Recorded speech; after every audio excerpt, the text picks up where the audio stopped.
he's just a really awesome guy. He came into the church last Easter, and you can just really tell that he's full of faith and willing to learn and to love God more and more. So without further ado, here's Paul.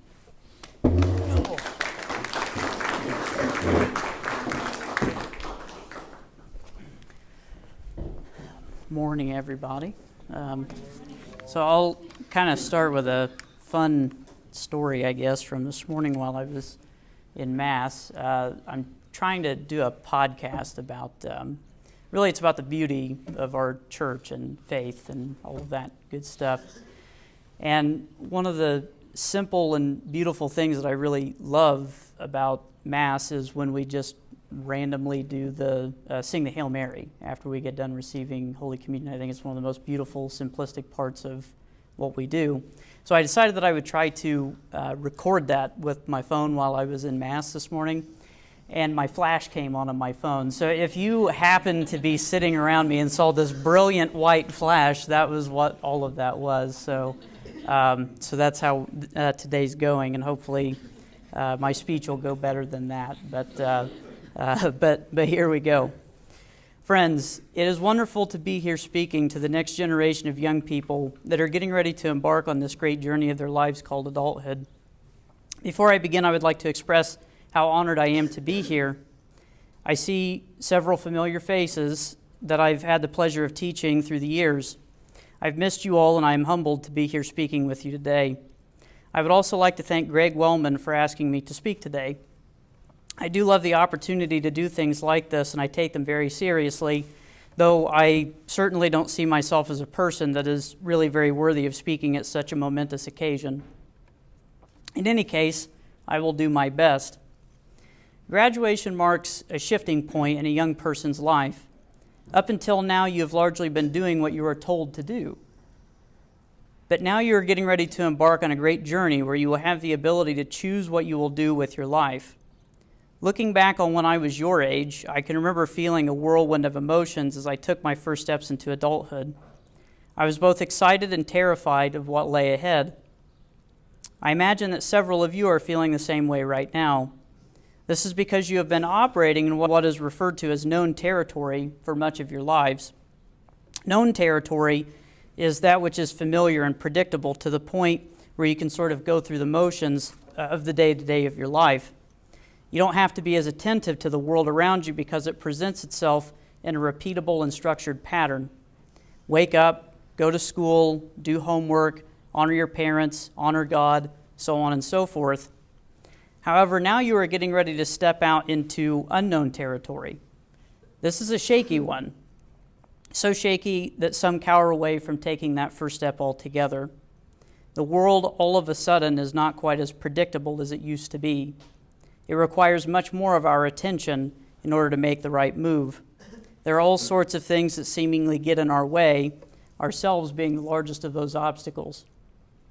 Keeping all of this in mind, I decided to write something for those of you who are graduating that will hopefully call forth the best in you, while also not giving you a naive and unrealistic view of the future.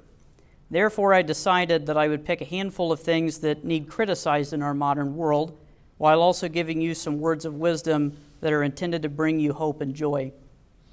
The first thing that I must point out is our modern world's confusion over the issue of freedom. The reason I want to start here is because those of you who are graduating are getting ready to have the freedom of being an adult living in a Western democratic country. Many of you have grown, perhaps to resent being told what to do. Because of this, you relish the opportunity to get out on your own and do things your own way. There is nothing wrong, I believe, with championing and loving freedom. This is because in the beginning God gave mankind free will. In fact, God's gift of free will is so absolute that we can actually choose to reject God's will for our own. We also live in a country that believes in freedom so dearly that our foundation is one based on a rebellion against tyranny. However, I would like to point out a problem that the Venerable Archbishop Fulton Sheen observed of the modern American Western conception of freedom, which is that we have identified freedom with freedom from constraint, and we deny goals, purposes, and ends. He claimed that this would lead to a decline and perhaps even a downfall of the West. This is because many have forgotten that with great freedom comes great responsibility. Graduates, hear me now and know this, that the purpose of your existence is not just to do as you please. The purpose of your existence is to know, love, and serve God. This is where the greatest degree of freedom is to be found. It is to be found in speaking the truth that God put within you and yearns to lift everything up to Him. You must use your freedom to go out into the world and speak God's truth with a zeal that leaves no room for argumentation. This is because the truth of our world was figured out 2,000 years ago on Calvary's cross. Therefore, the greatest freedom that you will find in your life is not freedom from constraint. It is the freedom to be a saint. This brings me to the next issue that I would like to discuss, which is mustering the courage to be good stewards of your faith as you embark on this journey called adulthood. It takes courage to apprehend the good. This is because our fallen nature does not always desire what the good reflects. In other words, the world's will, or our individual will, may not seek God's will. However, we must take courage and do God's will even in the face of great evil and peril. This is our task as good stewards of what has been handed down to us. What then is the good steward? The good steward is one who is the staunch defender of tradition. The task of the steward is to tend to the embers so that the fire never goes out. I'm reminded of the powerful imagery from my favorite author, J.R.R. Tolkien, in Lord of the Rings, The Return of the King. In the book, there is a compelling scene that takes place between Aragorn, the rightful king of Gondor, and the nearly dead captain Faramir, who became wounded defending the city from the dark powers of the world, and who is the rightful steward of Gondor. Aragorn heals Faramir because the hands of the king are the hands of a healer.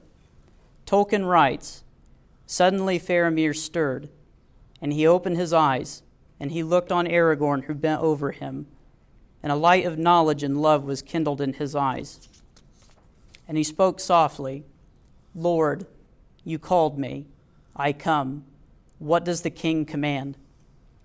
'Walk no more in the shadows, but awake,' said Aragorn. 'You are weary. Rest a while and take food, and be ready when I return.' 'I will, Lord,' said Faramir, 'for who would lie idle when the king has returned?'"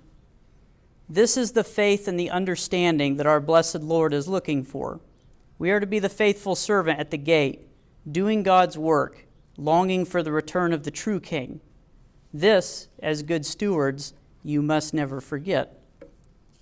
And last, I would like to discuss the importance of using the gifts that God has given to you to better the world around you. All of you have been given gifts from Almighty God that you are to use to the benefit of His plan. Therefore, if you are exceptionally intelligent, then use your intelligence for good. Seek to illuminate those around you by being an enlightened force for good in everything that you do. I say this because intelligence can illuminate or it can manipulate. You need to be conscious of when this happens and seek the former and not the latter. If you are strong and of great physical prowess, then use your strength to defend those who are weak. Have mercy and charity for those who need it the most. Use your strength to work tirelessly as a servant of the good. This, in my mind, is the chivalric call to knighthood. If you are of exceptional beauty, shine your beauty on the world in a way that acts as a window to the divine. Do not abuse this precious gift that has been given to you. Last, if you have been given the gift of speech, then use your speech to proclaim the good news to all that will hear you, whether it be as a member of the laity or those of you who may hear the call to the priesthood. The world is in dire need of this everywhere we look. Thank you all so much for allowing me to speak with you today. It has certainly been my honor to do so. Congratulations to the graduating class of 2022. Use your freedom to always choose God. Be stewards of our faith, and use your gifts for the good. I would like to end now with a prayer for our graduates. In the name of the Father, and the Son, and the Holy Spirit, amen. O God, source of all goodness, Please give these young people the strength to endure all of the obstacles that may get in their way. Please raise them to your right hand and shower them with your most choice of blessings. And Father, please keep them in their faith. All this we pray in your name. Amen. In the name of the Father, and the Son, and the Holy Spirit. Amen. Thank you for letting me speak with you all today.